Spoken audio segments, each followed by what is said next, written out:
Assalamualaikum warahmatullahi wabarakatuh.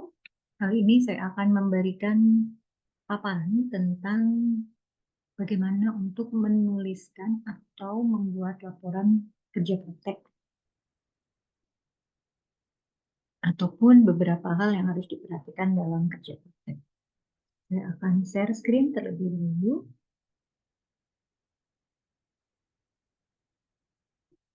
Oke. Dalam buku panduan dan bimbingan kerja praktek yang sudah Anda pegang masing-masing anak, di situ ada beberapa hal yang harus trendline atau yang harus kita lihat. Yang pertama adalah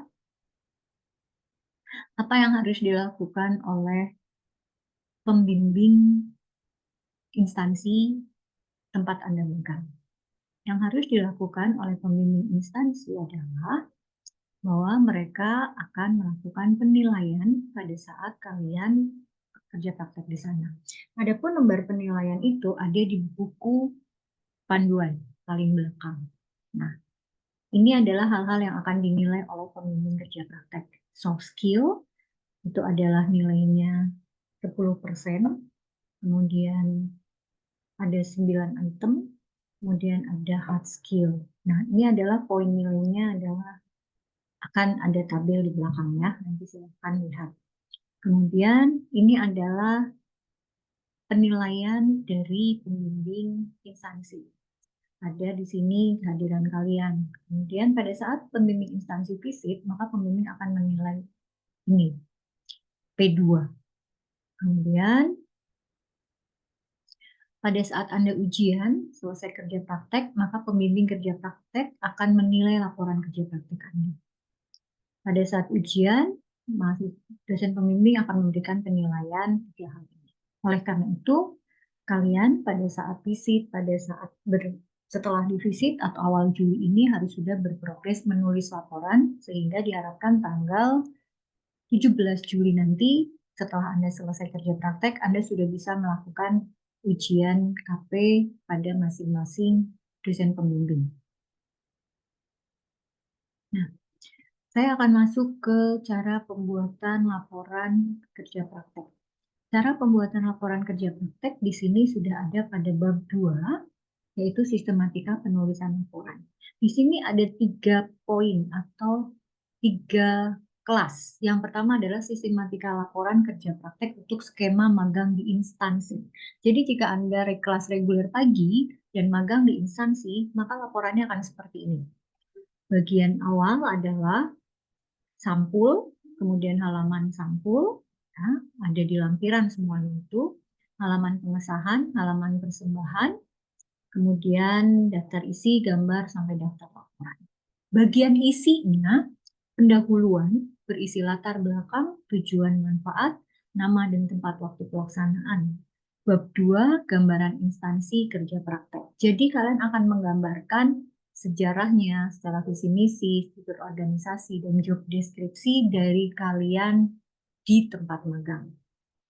Untuk praktek skema magang instansi, maka bab 2 ini akan menggambarkan hal-hal tersebut di atas. Sedangkan bab 3 adalah rincian kegiatan. Rincian kegiatan ini bidang kerja atau bagian tempat kerja praktek. Misalkan di tempat kerja praktek ada beberapa bagian, kalian bisa jelaskan di sini. Ada beberapa bagian itu, misalkan ada operator, ada programmer, atau apapun yang lain. Kemudian ada tugas umum. Tugas umum itu tugas yang mungkin bisa kalian lakukan sehari-hari. Atau misalkan apel pagi gitu kan, monitoring atau rapat. Sedangkan tugas khusus, misalkan Anda ditugaskan khusus untuk membuat proyek dalam sebuah perusahaan tersebut. Ada capstone project anggaplah ya. Nah, ini ditulis di sini, di tugas khusus. Dan analisa uraian permasalahan. Jika terjadi masalah di tempat kerja praktek, ini yang dibahas oleh kalian. Misalkan ada permasalahan, adanya kesulitan pelaksanaan atau dalam mengerjakan proyeknya. Karena kerja praktek tidak harus berujung atau hasil luarannya adalah proyek, tidak harus. Tetapi laporan kerja praktek di sini adalah memberikan hal-hal yang terjadi saat di kerja praktek itu. Jadi apa yang kalian tulis di logbook itu dituliskan secara terinci di penugasan umum, penugasan khusus, dan analisis ini. Kemudian penutup adalah kesimpulan dan saran. Kesimpulan yang pertama berisikan bahwa apakah kerja praktek ini sudah sesuai dengan kompetensi yang kamu harapkan, misalkan hardware, software, ataupun jaringan, ataupun internet of things, atau bahkan soft skill dan hard skill-nya sampai mana. Kemudian mata kuliah apa sih yang sudah kalian dapatkan selama semester sebelumnya dan diterapkan di tempat magang. Misalkan ada mata kuliah pengembangan kepribadian, mahasiswa dapat dong semester 1. Nah, itu diterapkan nggak di tempat kerja praktek? Atau etika profesi, atau K3, keselamatan dan kesehatan dan keselamatan kerja. Itu dipakai nggak di tempat kerja sana? Nah, ini ada di bab 4. Itu untuk bagian akhir adalah daftar pustaka. Ingat, daftar pustakanya harus menggunakan Mendeley dan IEEE sesuai dengan pedoman. Ingat, spasi, margin, baca di sini ya. Tidak saya jelaskan kalau hal tersebut. Tetapi silakan baca di pedoman ini bagaimana spasinya, margin kanan, margin atas, fontnya apa. Silakan dibaca di pedoman ini. Kemudian yang kedua adalah bagaimana sistematika laporan kerja praktek untuk skema yang MBKM. Nah, ini adalah yang mungkin MSIB atau magang. Tentunya bagian awal hampir sama, sampul, logo, segala macam menyesuaikan dengan pedoman ini. Halaman pengesahan pun menyesuaikan dengan pedoman kerja prakteknya Politeknik Harapan Bersama untuk Prodi D3 Teknik Komputer. Font segala macam mengikuti. Bedanya mungkin diisi laporan. Diisi laporan, bagian pendahuluan itu menggambarkan latar belakang kalian, bahwa kalian masuk sebuah instansi yang masuk ke dalam mitra MSIB. Itu dijelaskan mitra MSIB-nya siapa, batch berapa. Kemudian tujuan manfaat kerja praktek saya pikir sama, mau yang magang instansi, mau yang magang di reguler malam ataupun MBKM, tujuan akhirnya sama. Nah, nama tempat ini adalah nama tempat mitra kalian. Kemudian gambaran instansi praktek, ini jika kalian memiliki sejarah, visi misi, deskripsi, dan struktur organisasi ini, kalian bisa untuk menggambarkan di sini. Tetapi jika kalian tidak mendapatkan sejarahnya atau apa, kalian bisa ceritakan bagaimana MBKM itu diikuti. Visi misi dan tujuan MBKM saya kira pasti ada di platform. Jadi ini bisa diambil. Di silabus pun ada. Kemudian deskripsi MBKM yang diikuti, batch 7, batch berapa, kemudian diceritakan. Kemudian struktur organisasi dan penempatan MBKM. Itu bisa dilakukan dengan surat tugas kalian ada di posisi mana. Kemudian bidang penempatan mahasiswa saat MBKM. Ini juga diceritakan kalian dapat capstone project-nya itu apa, kemudian punya mitranya seperti apa, hasil ujiannya seperti apa, ini diceritakan di bab 2. Kemudian rincian kerjaan atau bidang kerja atau bagian tempat kerja praktek ini bisa kalian gambarkan secara materi silabus secara detail. Materi silabusnya apa. Tugas khusus, Anda ceritakan tahapan pengerjaan capstone project-nya kalian. Kemudian analisis uraian permasalahan pada saat kalian mengerjakan capstone project, kendala apa yang kalian hadapi. Kemudian kesimpulan, di sini kesimpulan dan saran, kalian silahkan menuliskan kesimpulan apa yang sudah didapat kalian selama kerja praktek, ataukah itu soft skill, baik soft skill, hard skill. Kemudian sama, mata kuliah apa yang menjadi dasar kalian untuk bisa mengerjakan ataupun magang di MBKM ini, misalkan pemrograman. Nah, ini bisa nyambung dengan mata kuliah yang dikonversikan di form 11. Kalian kan di form 11 ada yang dikonversikan, nah bisa dicantumkan di sini. Bahwa output luaran dari proses MBKM kalian akan dikonversikan ke dalam mata kuliah apa saja.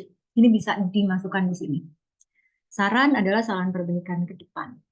Untuk bagian akhir sama, bahwa disilakan dilengkapi secara lampiran dengan lengkap, ada logbooknya, ada lembar daftar pustaka sama, harus juga dengan Mendeley.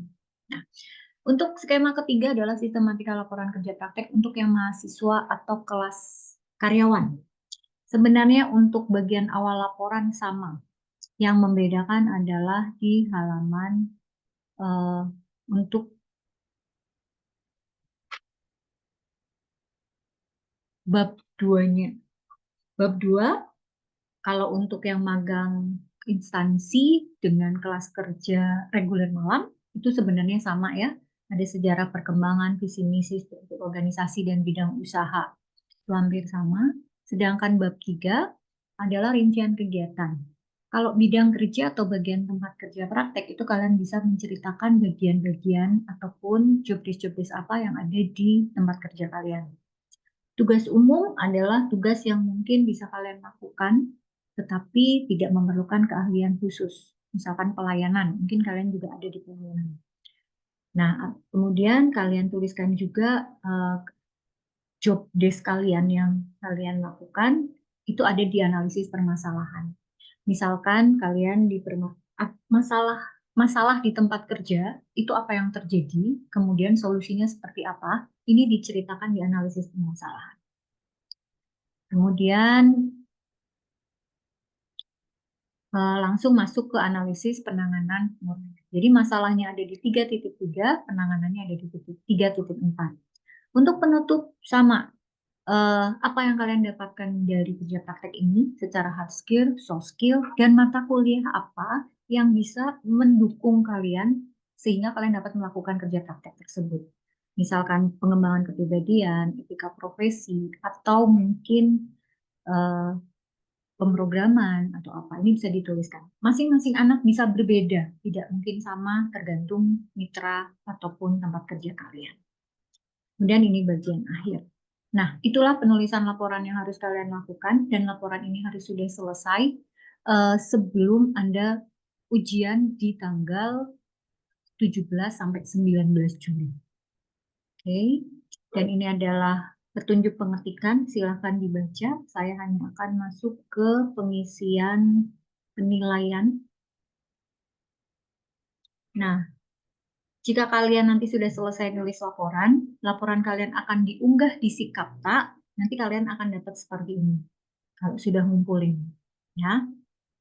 Nah, logbook kalian harus sudah terisi tiap hari, harus ditulis, karena akan dinilai oleh pembimbing kampus.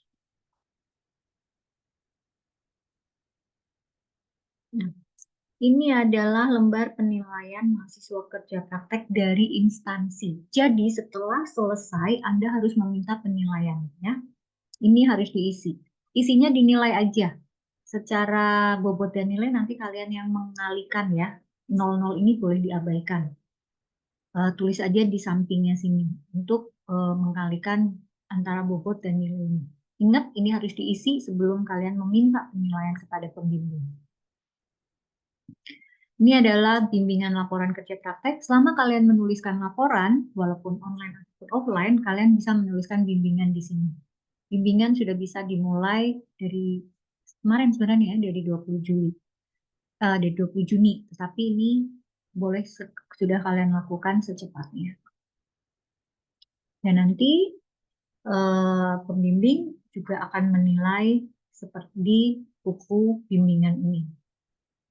Oke. Ini lembar rekap penilaian. Nanti nilai akhirnya adalah dari nilai pembimbing instansi sampai nilai pembimbing kampus, nanti akan nilainya dirangkum di sini. Itulah nilai KP kalian. Oke, Pak, ingat pada saat visitasi jangan lupa untuk menandatangani berita acara yang dibawa oleh dosen pembimbing kalian. Oke, kiranya itu yang bisa saya sampaikan untuk pengarahan penulisan laporan kerja praktek. Silakan dituliskan dan diselesaikan sebelum ujian kerja praktek. Selamat mengerjakan. Assalamualaikum warahmatullahi wabarakatuh.